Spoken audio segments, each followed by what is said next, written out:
दोस्तों, मेरे पिताजी अभी देश के एक ऊंचे पद पर पहुंच गए हैं और मेरी उम्र भी अभी 15 साल हो गई है। तो मैं उनसे कहकर अपने आप को देश के राजकुमार की उपाधि ले लूंगा और इतना ही नहीं, एक सिक्का भी जारी करवाऊंगा जिस पर डोरेमोन की फोटो छपी होगी। और मैं सोच रहा हूँ अपनी फोटो के साथ डाक टिकट की व्यवस्था करवा लूँ।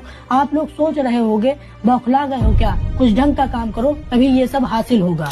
लेकिन अपने देश में ऐसा कुछ करने की जरूरत नहीं है। आरएसएस वालों के लिए तो बिल्कुल भी इसकी आवश्यकता नहीं है, क्योंकि आरएसएस वालों ने अपना एक आदमी देश के ऊंचे पद पर पहुंचा दिया है। तो जो आरएसएस वाले अब मांगेंगे वो उन्हें मिल जाएगा। तभी तो आरएसएस के 100 साल होने पर हमारे देश के प्रधानमंत्री की तरफ से बड़े पुरस्कार देने की बात चल रही थी, जैसे डाक टिकट। अब पूछोगे डाक टिकट किस लिए? डाक टिकट आरएसएस के स्वयं सेवकों की राष्ट्रभक्ति को दर्शाता है। इनकी राष्ट्रभक्ति है जैसे देश में दंगे भड़काना, हिंदू मुस्लिम करवाना, देश में अशांति बनाए रखना, बीजेपी को वोट दिलवाना। इसी के साथ साथ अपने देश में 100 रुपए का सिक्का भी जारी किया जाएगा, जिसमें एक तरफ अशोक एम्बलम होगा और दूसरी तरफ भारत माता। भारत माता के हाथ में भारत का तिरंगा झंडा नहीं बल्कि भगवा झंडा होगा, जो कि आरएसएस की हमेशा से मंशा रही है।